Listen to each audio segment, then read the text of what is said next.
Hi, my name is Emily and I am here with Maya Murphy's attorney, Dan Murphy.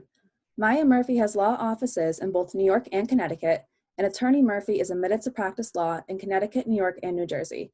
My question for Attorney Murphy today is, if someone is a victim of domestic violence, how can they be protected in Connecticut?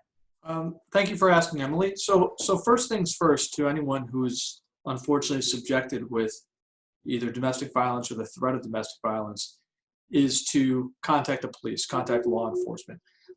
There are various mechanisms that come into play once the police are contacted, and one of those is a criminal protective order. A criminal protective order usually comes along with an arrest of some kind, whether the arrest or the underlying charge is for assault or sexual assault, stalking, harassment, or a family violence crime of any kind. And under those circumstances, the perpetrator or the alleged perpetrator of the crime can be and would be removed from the house, and the victim would be connected with various resources and individuals who are trained to help victims in those difficult situations, including a victim's advocate, and including various resources where their voice can be effectively heard in the court as the criminal proceeding is underway.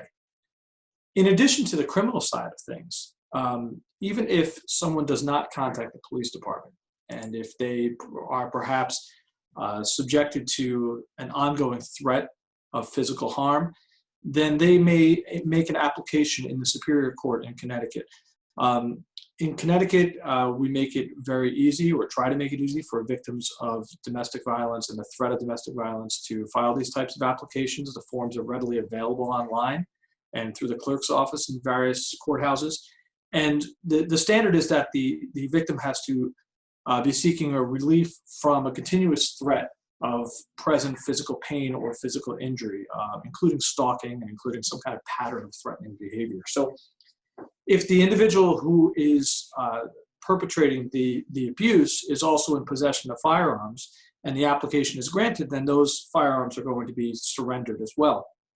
The application is designed for people who are dealing with a domestic partner, whether it's a spouse or an unmarried person that they're in the same house with, but it also can extend to other people with whom they don't live. And once an application, a temporary application, is granted, a hearing is usually scheduled within 7 days if firearms are involved, or if there are no firearms involved, at least 14, or no more than 14 days, I should say. And the court may issue temporary orders along with those to set some ground rules for access to minor children during that time, and things that may reach certain limited finances, even things such as temporary possession of an automobile, other actions and things that the court may think are appropriate to protect the victim until that hearing takes place. And upon a hearing actually taking place and evidence being heard, the order may be granted in those circumstances. A civil restraining order may be granted for a period not to exceed 1 year. The things we're describing, is it any different if there is a divorce already pending? So that's a good question. If there's a divorce pending, the things I'm describing are all available. Obviously, if someone is subjected to abuse in the home, they should dial 911. They should get the police involved. They may also seek the remedies available through an application for a civil restraining order. But if there's a divorce also pending, then they have an additional mechanism which otherwise wouldn't be there, and that is the motion for exclusive possession of the marital home. So what that is, it's a motion where you're asking the court to grant you temporary possession of the home, to remove the other person from the home, to set some ground rules as far as when and how anyone can access the home. It is not awarding the home to one spouse or the other. So generally speaking, a party who's been removed from a home, or a party who has the temporary possession of the home, it doesn't mean that they will own the home after the divorce. It doesn't mean that they'll possess any more or less of the equity in the home.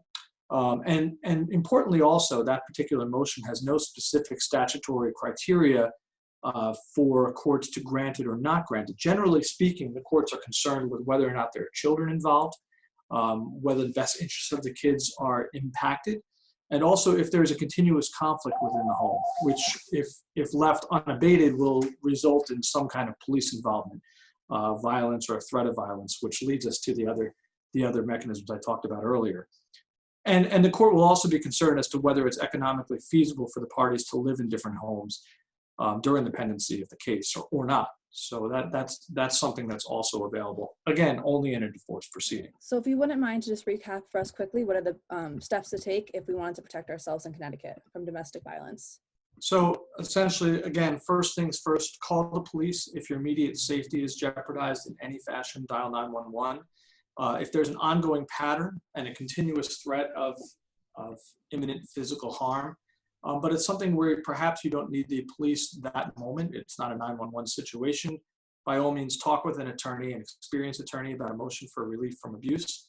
And in the context of divorce, you should speak with your lawyer or any lawyer about the motion for exclusive possession that may be available in those circumstances. In any event, make sure that you be safe, make sure you take very good care and get sound, confidential advice from an attorney that you trust. Great.